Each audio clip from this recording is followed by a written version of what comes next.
inyo po. Alam mo yung backslider, no? Kumbaga paurong yun eh. Di ba? Kaya nga backslider, hindi naman forwarder eh. Di ba? Backslider, kung kukunin mo yung ugat nun, yung root word, eh nag-backslide. Di ba? Nag-slide, back. Alam mo ang kahulugan ng backslider sa Biblia? 7:24 ng Jeremiah. Pakibasa.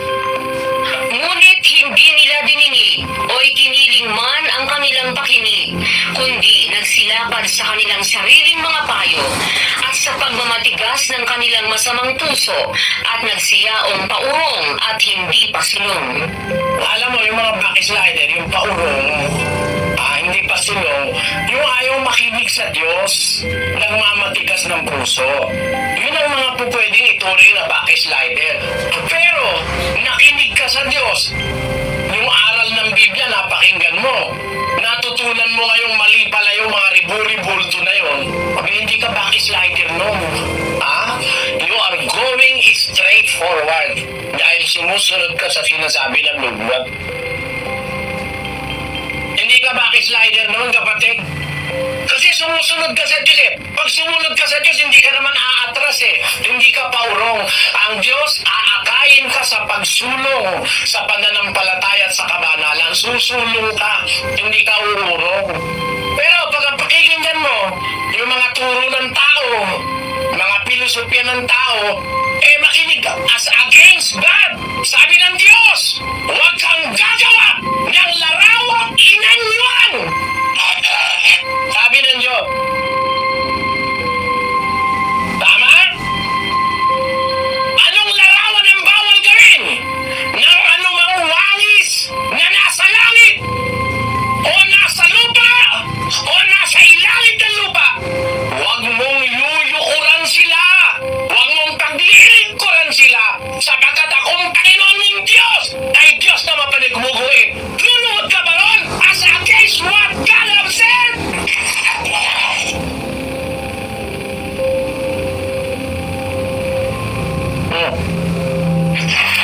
Ano ba, batayan ko? Biblia! Huwag kang gagawa! Paggawa pa lang, bawal na! Ano ba ibig sabihin ng huwag? I speak out of faith, not to humiliate or to make an object of ridicule to anyone. Sinasabi ko dahil nababasa ko sa Biblia. Alisin mo ang Biblia, wala na akong sasabihin. Pero samantalang nariyan ang Biblia, basa! Pakinggan nyo. Ilagay nyo sa screen. Jeremias! Ano ang sabi ni Jeremias? Na nangagsasabi sa kahoy, ikaw ay aking ama. Akta mo, hindi ang tatay niya kahoy. Ang nakakapagtaka, ang tatay niya kahoy, ano nanay niya? Tuloy ang basa. At sa bato, iyong ipinanganak ako. Biro mo yun? Anong conjugal ang nangyari ron? Conjugal relationship?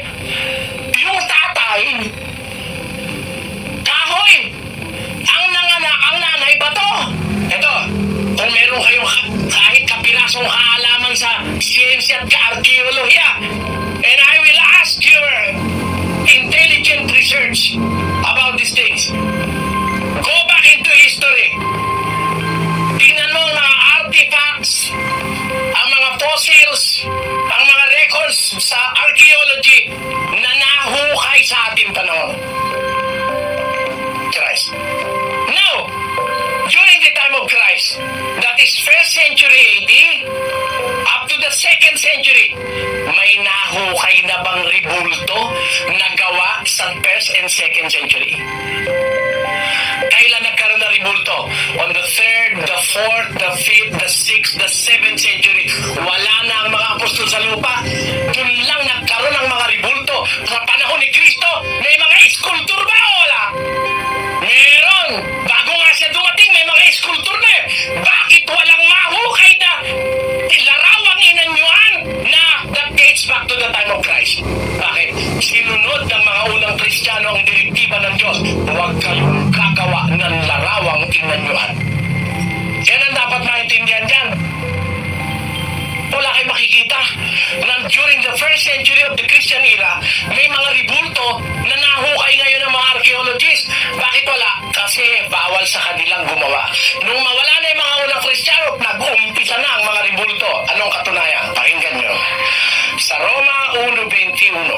sapagkat kahit kilala nila ang Diyos, siya'y hindi niluwalhati nilang tulad sa Diyos, ni pinasalamatan. Ang ginawa, At pinalitan nila ang kaluwalhatian ng Diyos na hindi nasisira, what did they do? sapagkat pinalitan nila ang katotohanan ng Diyos ng kasinungalingan, at sila'y nagsisamba at nangaglingkod sa nilalang kaysa lumalang, na siyang pinupuri magpakailanman siya nawa. Ano, mga kapatid, makikinikilabutan, no? Pinalitan nila ang kaluwalhatian ng Diyos na hindi nasisira ng katulad ng larawan ng tao na nasisira. Ha? They have changed the incorruptible image of God into the image made like to corruptible man and to birds and four-footed beasts and creeping things. Sa ilang pagpakamakinaadmanon, hinoon silang mga buang. Mga buang, oh. Bakit? Ug ang himaya sa dili mamatay nga Dios, giilisan nilag mga larawan nga sa may kamatayon nga tao, ug mga langgam, ug mga mananap nga upat, ug tiil, ug mga binuhat nga nagakamang. Ayan. Itro karon la gloria del Dios incorruptible en semejanza de imagen de hombre corruptible y de aves y de animales de cuatro pies y de serpientes. Anong ginawa nila sa 25? Pakinggan nyo. Change the truth of God into a lie and worship and serve the creature more than the Creator, who is blessed forever. Amen. Kaya ang tinuod mahitungod sa Dios, ilang giilisan ug bakat, ug mao sa Hinooy ilang gisimba ug gialagaran, ang binuhat ug wala nila simbaha ug alagara, ang magbubuhat nga mao ang dalaygon hangtod sa pahangturan. Amen. Los cuales mudaron la verdad de Dios en mentira, honrado y sirviendo a las criaturas antes que al Creador, el cual es bendito por los siglos. Amen. Tanyo? They have changed the truth of God into lies. They have served the creature more than the Creator. Kita nyo? Ang sinamba natin, nilalang, hindi yung lumalang. Lutay na lut sa nilalang. Inaanyayaan ko kayo, let us go back to the Bible and let us hear the Word of God which is speaking to our hearts. Yan ang aking anyaya sa inyo. Meron pa po? Thank you very much po. Kung marapatin niyo po, can I have Viber po for my mother? Meron po dyan, meron. Pakibigyan niyo sila. Thank you very much po, Brother. Salamat More po. power Welcome. and good health po. Okay, sarap naman pa-birthday ni Brother Eddie. Eto po, sa UAE naman tayo, United Arab Emirates. Magandang araw po sa inyo. Magandang gabi po. Ako po si Josephine Gamad. I'm calling from UAE, Al Ain.